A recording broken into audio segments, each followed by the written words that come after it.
आज मैं बात करने वाला एक ऐसे सवाल पर जो कि केबीसी कौन बनेगा करोड़पति में सवाल पूछे गए थे और इस सवाल की कीमत 7 करोड़ रुपए थे। जी हाँ दोस्तों, इस सवाल की कीमत 7 करोड़ रुपए थी और अगर आप मेरी मानो तो इस सवाल की कीमत 10 रुपए भी नहीं है। आखिर मैं ऐसा क्यों कह रहा हूँ कि 7 करोड़ की सवालात को मैं सिर्फ 10 रुपए भी नहीं दे पा रहा हूँ। आखिर ऐसा क्या था इस क्वेश्चन में और क्या है इनके ब्लेंडिंग कारण, जिस कारण की वजह से जिस सवाल की कीमत 7 करोड़ थे उस सवाल को मैं 10 रुपए भी नहीं दे रहा हूँ। और मैं ये कह रहा हूँ कि ये सवाल 10 रुपए के लायक भी नहीं थी। इस सवालात को केबीसी ने 7 करोड़ का बनाया। आखिर से क्या कारण थे और इतने इजी क्वेश्चन में आखिर ये कैंडिडेट के पसीने कैसे छूट गए। क्वेश्चन इतने इजी और इतने सरल और इतने आसान थे कि कहा नहीं जा सकता। ये हमारे मॉडर्न हिस्ट्री से क्वेश्चन था और इस सवाल को भी डील करने में इन कैंडिडेट की हवा निकल गई और यहाँ तक कि इन कैंडिडेट ने इस सवाल को डील करने में अपनी लाइफ लाइन को भी खर्च कर दी। और जब जाकर इन सवाल का भी हल होता है या नहीं, आइए इन केबीसी के क्वेश्चन को डील कर देखते हैं आखिर कैसी क्वेश्चन थी और क्या कह रहा था ये क्वेश्चन। देखने के बाद आपको क्या लग रहा है, इस क्वेश्चन की कीमत वाकई में 7 करोड़ होनी चाहिए या जो मैं 10 रुपए कह रहा हूँ सिर्फ 10 रुपए ही होने चाहिए थे।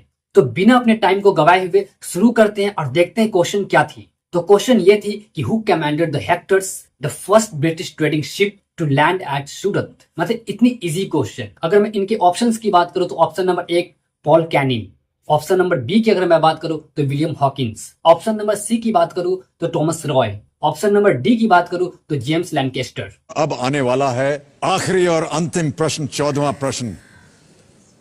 यहां तक तो हम कभी गए ही नहीं।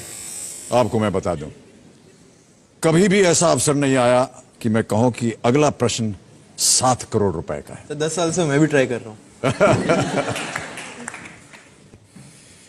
अचिन सार्थक, क्या बताया हम, अद्भुत खेल है ये। कहते हुए बड़ा अजीब सा लग रहा है मुझे, लेकिन 14वां प्रश्न जो है वो आ रहा है आपके सामने। इसका मूल्य है 7 करोड़ रुपए। ओह, इनक्रेडिबल। एक लाइफलाइन अभी भी बची है आपके पास। प्लीज अचिन सार्थक, हाथ जोड़ के आपसे प्रार्थना है, खोइएगा मत इस 3 करोड़ रुपए को प्लीज। बहुत ही ध्यान से खेलिएगा। 7 करोड़ रुपए के लिए 14वां प्रश्न, अचिन और सार्थक नरूला, आपकी स्क्रीन के ऊपर ये रहा।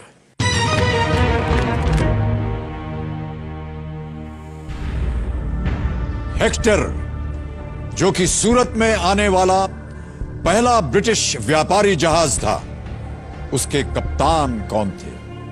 Who commanded the Hector, the first British trading ship to land at सूरत?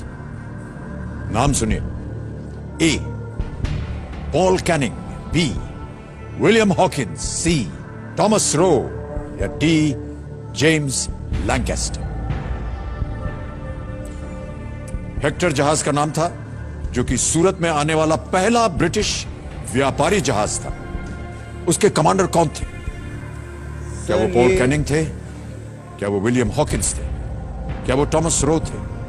या क्या वो जेम्स लैंकेस्टर थे? सर जितना मेरे को याद आ रहा है, मैंने ये पढ़ा हुआ है। आई am not sure about this के नाम अब मेरे को एग्जैक्टली याद नहीं है। मुझे लग विलियम हॉकिंस रहा है, क्योंकि सूरत में उन्होंने अपनी फैक्ट्री सेटअप करने के लिए परमिशन ली थी, if I am not wrong, Jahangir से।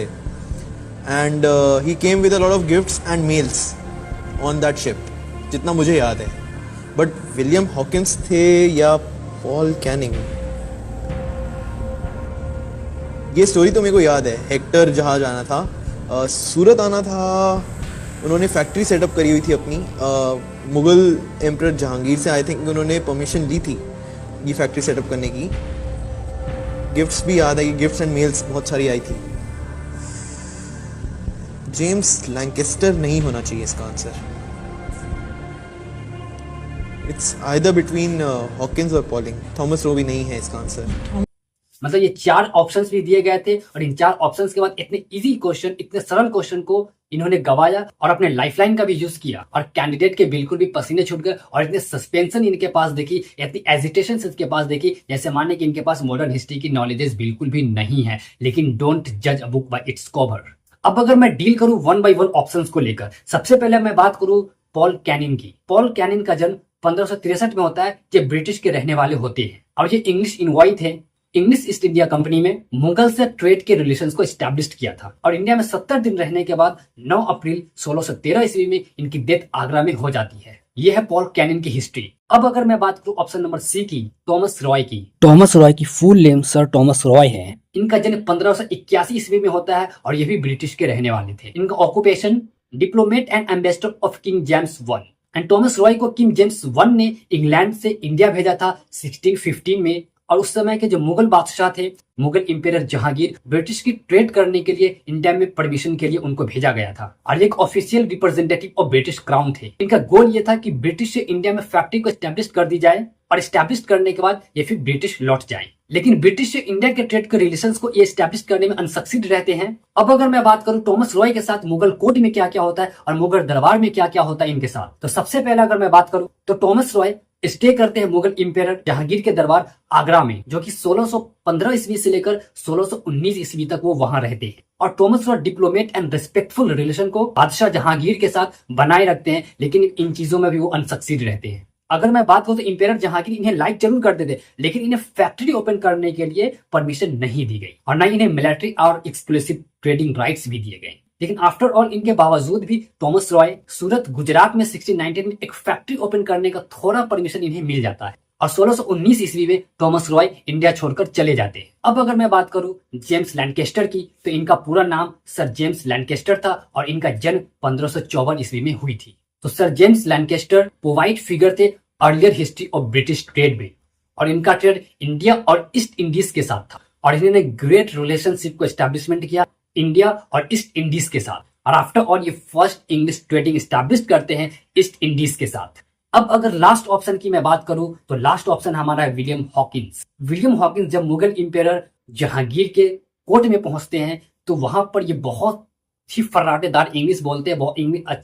इनकी इंग्लिश काफी अच्छी होती है, जिन वजह से इन्हें इंग्लिश खान की उपाधि बादशाह जहांगीर ने दिया था और इन्हें कॉमनली इंग्लिश खान के नाम से भी हम लोग जानते हैं। जब इन्हें बादशाह जहांगीर ने इंग्लिश खान की उपाधि दी उसके बाद से he was the official representative of the English east India company, और जिन्होंने एक अहम भूमिका निभाई इंग्लैंड के बिजनेस को और इंडिया के बिजनेस के दोनों के रिलेशंस को एक करने में, ताकि इंडिया और इंग्लैंड के जो बिजनेस है वो एक साथ हो सके और एक साथ किया जा सके। And he is knowing for being the commander of the ship Hector and the first ship of the East India Company to anchor in Surat in 1608। मतलब यहां तक की कहानी थी। इतनी इजी क्वेश्चन आपको समझ में आ गई होगी। मैंने 1 बाय 1 करके चारों ऑप्शन को डील किया। सबसे पहले पॉल कैनन की मैंने बात की, फिर थॉमस रॉय की मैंने बात की, और जेम्स लैंकेस्टर के बारे में बात की, और जिसका सही आंसर था विलियम हॉकिंस, इनके बारे में भी मैंने बात की। आपको कहीं से भी ये चीज को देखने के बाद लग रहा था कि क्वेश्चन की जो कीमत होनी चाहिए थी, जिस क्वेश्चन की प्राइस होनी चाहिए थी, वो 7 करोड़ होनी चाहिए। आपको क्या लगता है कि क्वेश्चन की कीमत वाकई में 7 करोड़ होनी चाहिए, या जो मैंने 10 रुपए बताई, 10 रुपए की भी क्वेश्चन की कीमत नहीं थी? मतलब